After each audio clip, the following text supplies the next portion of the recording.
All right, guys, so we're here on our last lesson for this first week of digital learning. Hopefully things are making sense for you guys. Hopefully things are getting a little easier as far as keeping track of the things you need to get done.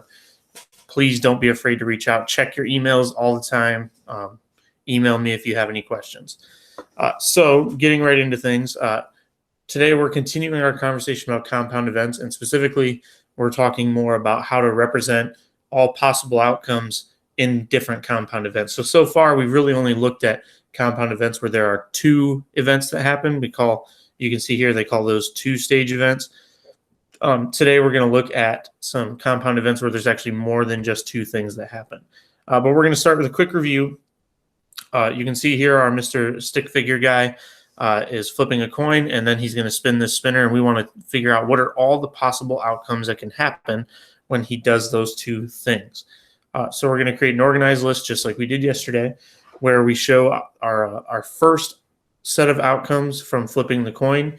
Well, hopefully at this point, and even before this point, hopefully you guys knew that when you flip a coin, there are only two possible things that can happen. You can get a heads or a tails. Okay, so then for our second event, which is spinning that spinner, there's actually more than just two things that can happen. Let's pull back up here really quick. You can see that there are 4 different locations on that spinner, and each of them is the same size. So we're going to pull back some vocab here from lesson 1. That means that each of those events is equally likely.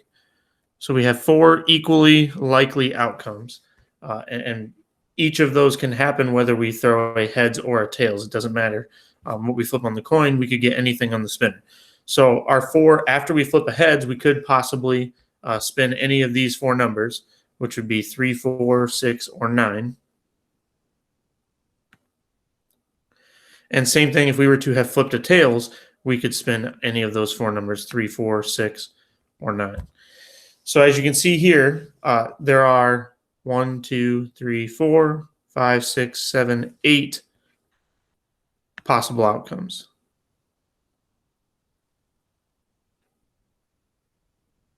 All of them equally likely. Okay, so then now that we know there's 8 possible outcomes, let's use that to find the probability that something happens. And I can't seem to get on this page here. So what is the probability that we flip a heads and get a number that is a multiple of 3? So we get a heads and a multiple of 3.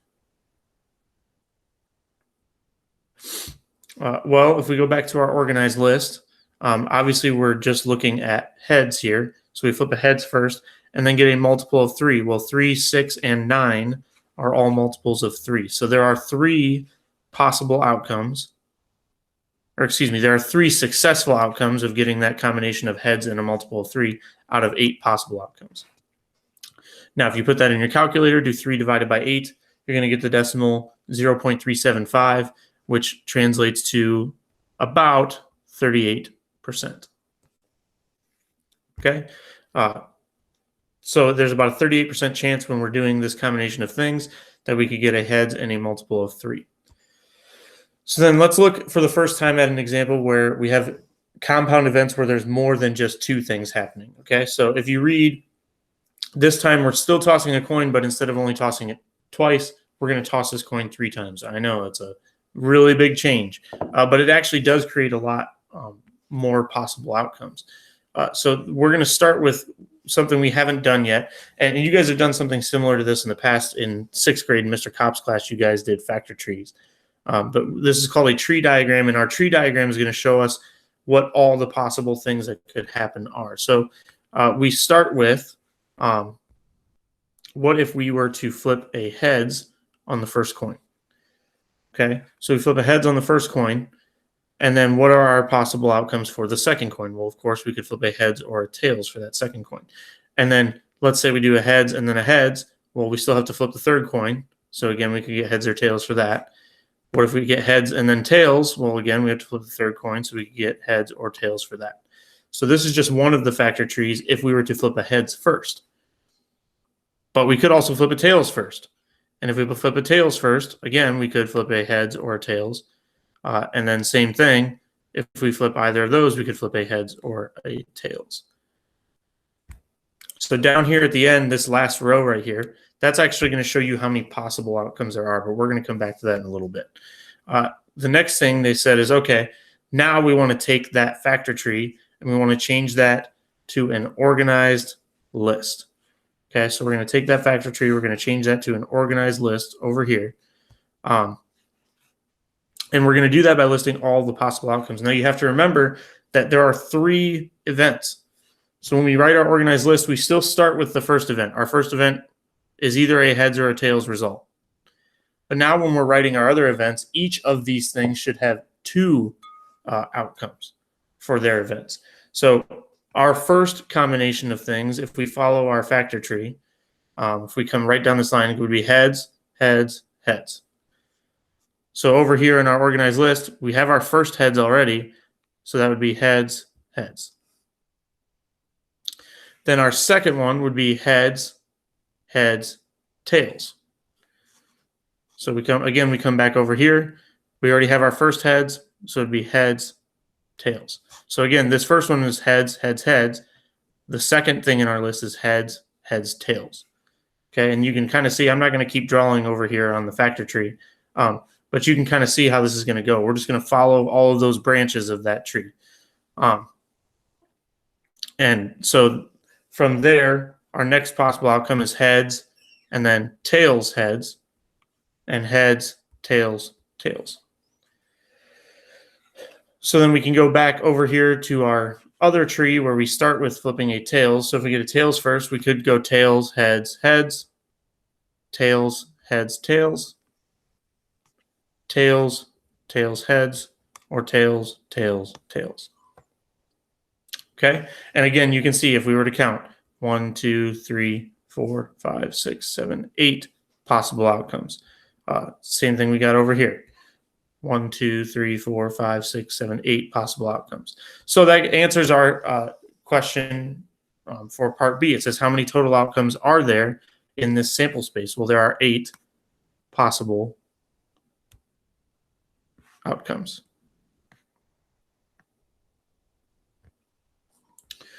So then let's use this to find the probability of something happening. So we want to know, what is the probability of getting all the same side to show up on the 3 tosses? So there's only 2 ways for that to happen, to get all the same sides. It's either heads, heads, heads, or tails, tails, tails. So what is the probability of that happening? Well, if we go back up to our sample space, you can see the heads, heads, heads is right there, and tails, tails, tails is right there. That's only 2 outcomes. Okay, so our probability is simply 2 out of a possible 8, which hopefully we know we can divide by 1 in the form of 2 over 2, which would get us 1/4, and 1/4 is, of course, 25%. Okay, so we have a 25% chance of getting either all heads or all tails.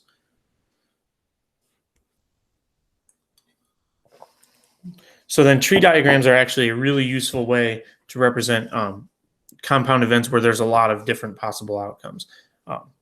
So let's look at another one here where we have it's just a 2-stage event again. It doesn't have 3 events like the last example did. We have a person that tosses a coin and then rolls a 6-sided die. The person notes whether the coin lands on heads or tails and what number is rolled on the die. Okay, so we're going to create a tree diagram to show all these possible outcomes. So again, our first event is flipping a coin, so it's either heads or tails.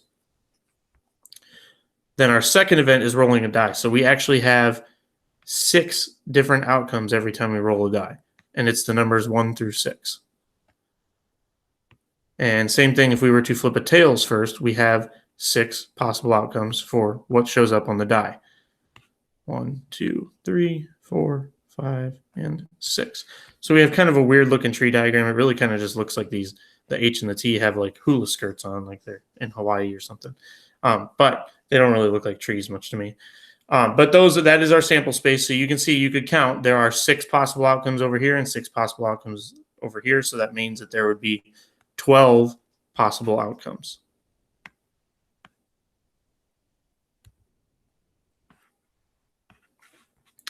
So then, of course, just like we've been doing this whole time, we want to use that tree diagram to find the probability of something happening. So in this case, we want what is the probability of getting a tails and rolling a number less than 3. Okay, so let's go back up to our tree diagram. The probability of getting a tails, so we're over here, and getting a number less than 3. Well, I see 1, 2 options over here for getting a tails and a number less than 3. So to me, that would say that we have a 2 out of 12 probability, which again, you can divide by 1 in the form of 2 over 2, and that's 1/6. You turn that into a percent, and it's about a 17% chance. So it is not really likely that we would get a tails and then a number less than 3. Only a 17% chance. We also want to find what is the probability of flipping a heads and rolling an even number. So a heads and an even number. So let's go back up here. Again, we have our heads over here on the left, and even numbers are 2, 4, and 6. So to me, that looks like there are 3 successful possibilities out of 12. This time we're going to divide by 1 in the form of 3 over 3. Change that to 1/4, which again is 25%.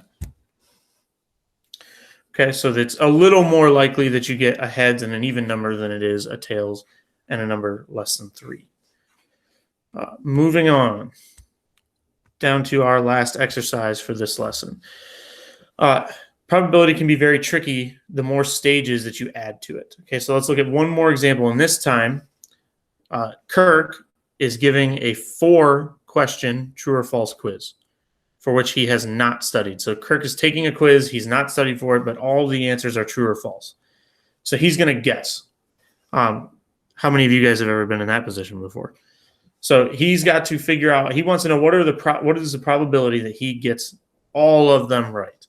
Okay, so we're going to draw a tree diagram that's going to show all the possible outcomes for Kirk's scenario here. He's found himself in quite a pickle. So he could guess true on the first one. And if he guesses true on the first one, then he has to guess either true or false on the second one.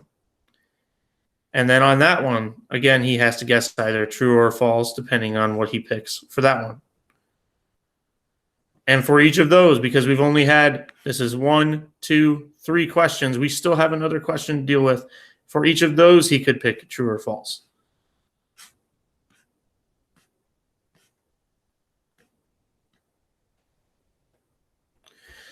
So over here, we already have 1, 2, 3, 4, 5, 6, 7, 8 possible outcomes. And I don't like the way that T looks. I'm going to fix that. We already have 8 possible outcomes, and we haven't even done the other side yet. He could pick false for the first question. Because again, he's just guessing randomly, which means he'd have to pick true or false for the second one. And he has to pick, well, that's going to be too close together. We're not going to have room there. He would have to pick true or false for the third one. And same thing for the fourth one.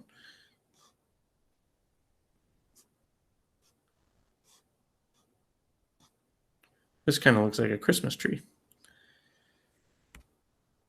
Okay, so you can see we have 8 possible outcomes over here on the left, 8 possible outcomes on the right.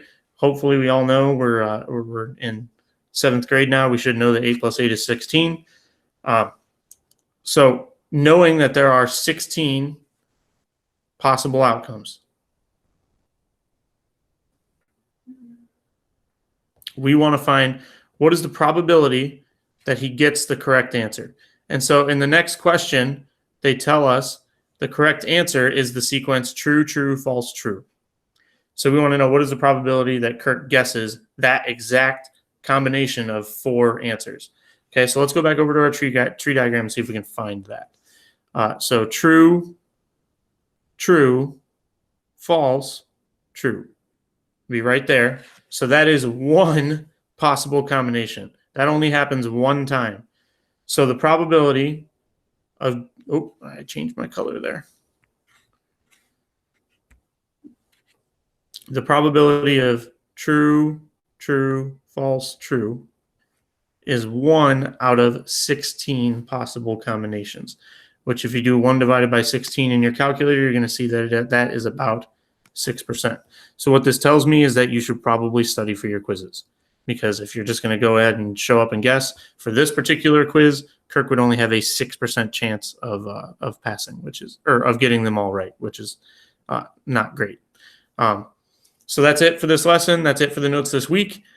Make sure you get the homework done before Thursday night at 9 o'clock, and tomorrow or on Friday, I'm going to assign you the quiz for these first 3 lessons of Unit 8. All right, we'll talk to you guys later.